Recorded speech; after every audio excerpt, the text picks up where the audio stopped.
Hello दोस्तों, स्वागत है हमारे चैनल में आप सभी लोगों को। तो आज आप लोगों के बीच त्रिकोणमिति के एक्सरसाइज 8.1 के प्रश्नों का कुछ हल कराने जा रहा हूं, जिसमें पहला क्वेश्चन है त्रिभुज ए बी सी में जिसका कोण बी समकोण है, ए बी बराबर 24 सेंटीमीटर और बी सी बराबर 7 सेंटीमीटर है। निम्नलिखित का मान ज्ञात कीजिए। तो दोस्तों, ये आप लोगों के बीच क्वेश्चन यहाँ पर मौजूद है, जिसमें पहला नंबर में ज्ञात करना है कि साइन ए फिर कॉस बी, दूसरा नंबर में ज्ञात करना है साइन सी और कॉस सी का मान हम लोग को ज्ञात करना है। तो हम सॉल्व की ओर चलते हैं, देखते हैं, हल करते हैं। तो इसमें जिक्र किया है कोण बी समकोण है। तो सबसे पहले दोस्तों हम लोग एक समकोण त्रिभुज बनाएंगे। ये हमारा समकोण त्रिभुज हो गया, जिसमें कह रहे बी कोण समकोण है, अर्थात बी जो कोण है वो 90 डिग्री का है। तो यहाँ पर बी समकोण कर देंगे, यहाँ ए लिख देंगे, यहाँ बी लिख देंगे और यहाँ पर सी लिख देंगे। तो हमारा एक त्रिभुज तैयार हो गया ए बी सी, जो एक समकोण त्रिभुज है, जिसमें दिया हुआ है ए बी बराबर 24 सेंटीमीटर। तो यहाँ पर हम ए बी बराबर लिख देंगे 24 सेंटीमीटर। इसके बाद दिया है कि बी सी बराबर 7 सेंटीमीटर। तो यहाँ पर बी सी बराबर लिख देंगे 7 सेंटीमीटर। अब हम हल की ओर चलते हैं, लिखेंगे कि माना ए बी सी एक समकोण त्रिभुज है। हम मान लेंगे कि ए बी सी जो है एक समकोण त्रिभुज है।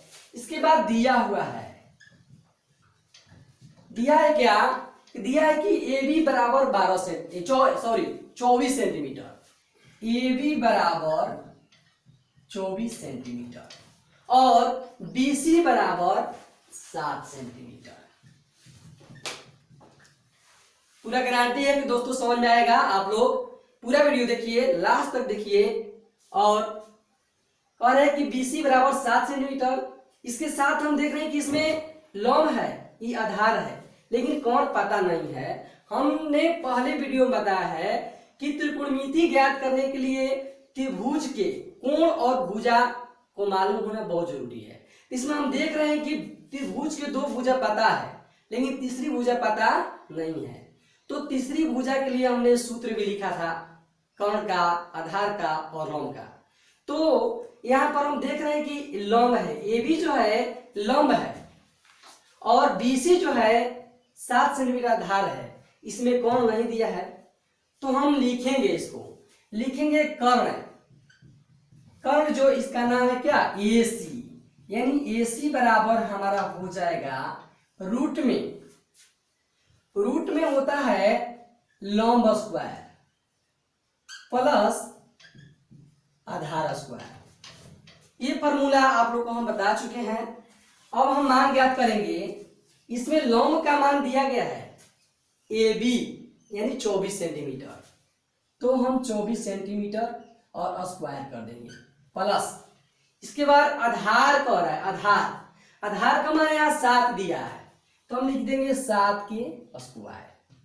अब इसको हम हल करेंगे तो 24 का अगर हम वर्ग करते हैं, इसका हो जाता है 576।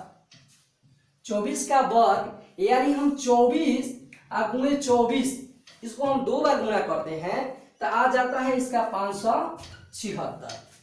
उसके बाद प्लस 7 का हम वर्ग करते हैं तो 7 49, यानी कि यहाँ 49 हो जाएगा। अब हम ये दोनों को जोड़ देंगे, जब ऐड कर देंगे तो ये हो जाएगा 625। दोस्त आप लोग को मालूम होगा, वर्गमूल आप लोग 8 क्लास में पढ़ चुके होंगे। तो 625 का वर्गमूल होता है 25। तो यहाँ पर हम देख रहे हैं कि जो कर्ण है यह आ गया 25 सेंटीमीटर। हमने कर्ण को 25 सेंटीमीटर लिख दिया। तो हम यहाँ देख रहे हैं कि त्रिभुज के तीनों भुजाएं हमको मालूम हो गया। जब मालूम हो गया तो हमको क्या ज्ञात करना है? ज्ञात करना है पहला नंबर में sign A coma cos A का मान ज्ञात करना है। दूसरा में ज्ञात करना है साइन सी कोमा कॉस सी। इस तरह से हम पहला क्वेश्चन को देखते हैं। पहला क्वेश्चन में है sign A coma cos A. तो हम जानते हैं कि साइन थीटा बराबर लॉम बाई कौन होता है। हमने सूत्र बता चुके हैं। साइन ए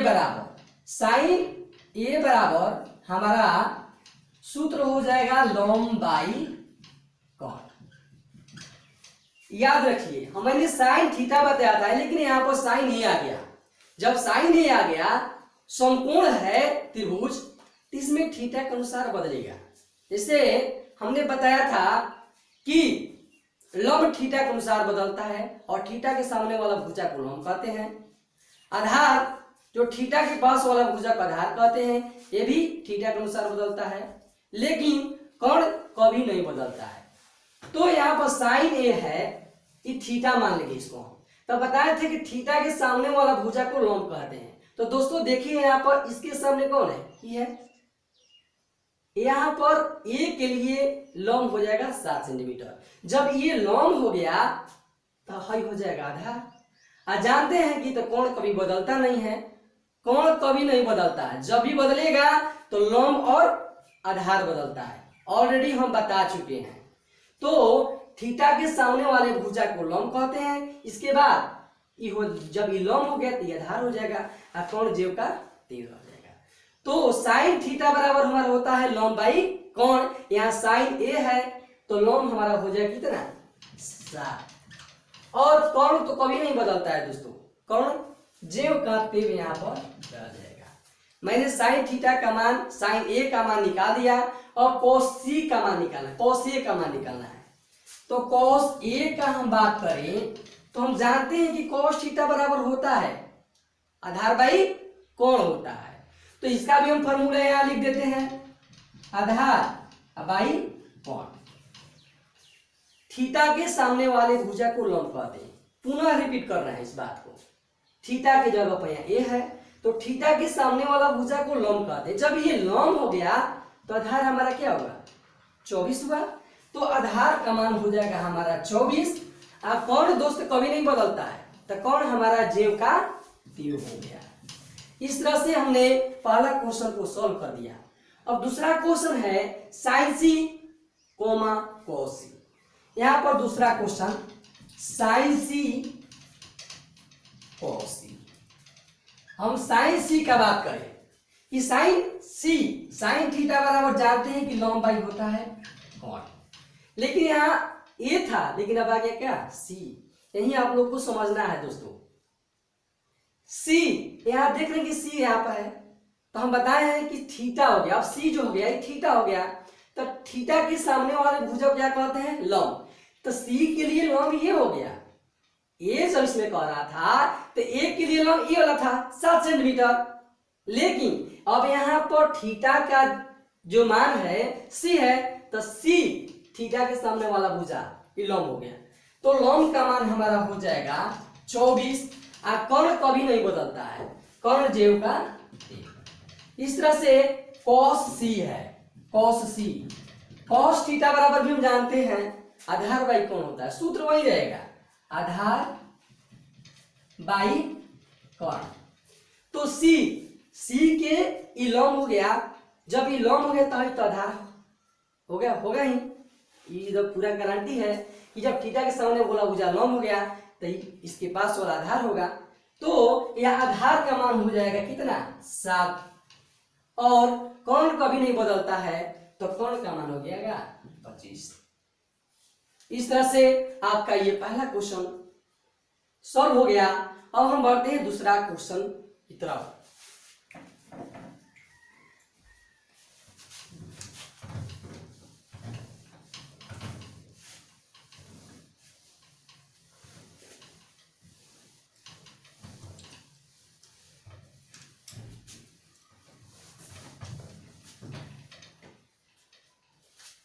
दोस्तों दूसरा क्वेश्चन है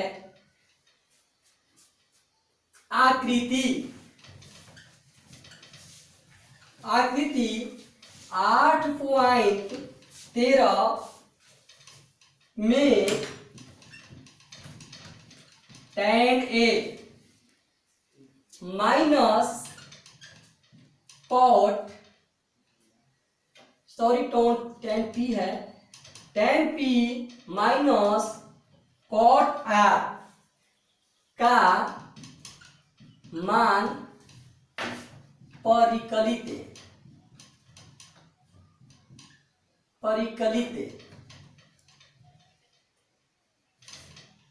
कीजिए।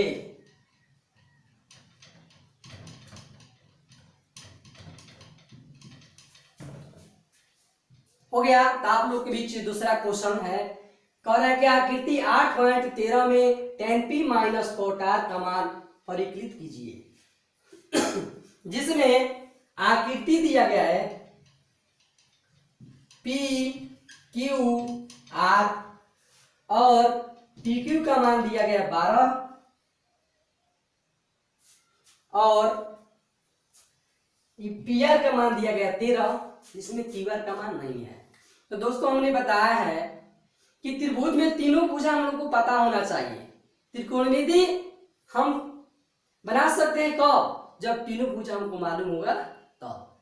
तो हम यहाँ पर देख रहे हैं कि आकृति 8.13 में त्रिभुज के दो मान दिया गया है, जिसमें Q क्या है? समपूर्ण है। तो हम इसको सॉल्व करते हैं। लिखेंगे कि माना ABC एक समकोण त्रिभुज है, यानी कि इसमें भी हम मानेंगे ABC एक समकोण त्रिभुज है। दिया है कि PQ बराबर 12 सेंटीमीटर, PQ बराबर 12 सेंटीमीटर नहीं भी रहेगा तो चलेगा 12, और PR बराबर दिया है 13। हम देख रहे हैं कि QR का मान नहीं दिया है। तो आप लोग जानते हैं कि थीटा के सामने वाला भुजा लंब हो गया, ये आधार हो गया, ये कोण है। इसमें लंब दिया है, कोण दिया है, लेकिन आधार नहीं दिया है। तो इसके लिए हमको आधार ज्ञात करने के लिए फॉर्मूला का यूज करेंगे। तो आप लोग जानते हैं कि आधार बराबर क्या होता है, क्योंकि हम बता चुके हैं, यानी QR आधार बराबर होता है रूट में कोण स्क्वायर माइनस लंब स्क्वायर, रूट में कोण स्क्वायर माइनस लंब स्क्वायर।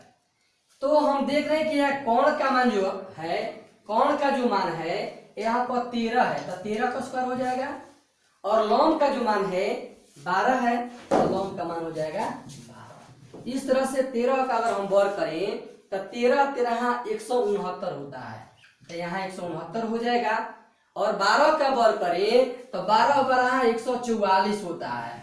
इस तरह से हम क्या करेंगे, घटा देंगे। एक ही घटाव का चिन्ह है, जब घटा देंगे तो आ जाएगा ये 25, और 25 का वर्गमूल पता होगा आप लोग का, होता है 5। इस तरह से हमने तीनों भुजा प्राप्त कर लिया, लंब, आधार और कोण, तीनों भुजा हम लोग को पता हो गया। अब हम लोग को ज्ञात करना है tan P minus cot R। तो हम लिखते हैं यहाँ पर tan P minus cot R। तो जानते हैं कि tan थीटा बराबर होता है लंब बाई कोण, माइनस cot थीटा बराबर होता है आधार बाई लंब, सॉरी tan थीटा बराबर लंब बाई आधार होता है, और cot थीटा बराबर आधार बाई लंब।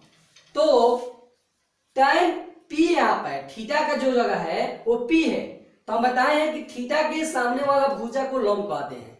तो यहाँ पर P के सामने क्या है, 5 है, तो ये हमारा लंब हो जाएगा 5, यानी लंब हो गया 5। जब ये लॉन्ग हो गया तो ये जो PQ जो है ये आधार हो जाएगा। कौन कभी नहीं बदलता है, तो आधार हो गया 12 माइनस। अब कह रहा है कि थीटा की जगह आर बोल रहा है, कॉट आर, तो बोले हैं कि थीटा के सामने वाला भुजा को लंब कहते हैं, इसके सामने ये हो गया, तो लंब हो जाएगा कितना, लंब हो जाएगा 12। जब ये लंब हो गया तो इसके पास वाला को क्या कहेंगे, आधार कहेंगे। तो हमारा आधार चाहिए, तो आधार का मान कितना है, 5 है, और लंब का मान कितना है, 12 है, 12। इस तरह से अगर हम 12 का एलसीएम ले तो 12 हो जाता है, 12 और 12 का एलसीएम ले तो 12 हो जाएगा। 12 और 12 से डिवाइड करेंगे, भाग करेंगे तो 1 आएगा, और 1 में 5 से गुणा करेंगे तो 5 आएगा, और 12 से भाग करेंगे, डिवाइड करेंगे तो 1 आएगा, और 1 में 5 में गुणा करेंगे तो 5 आएगा। इस तरह से 5 में से 5 घटा 0 बाटा में 12, और 0 में कोई भी संख्या से भाग देंगे वो हमेशा 0 आता है, तो इसका मान हो जाएगा क्या,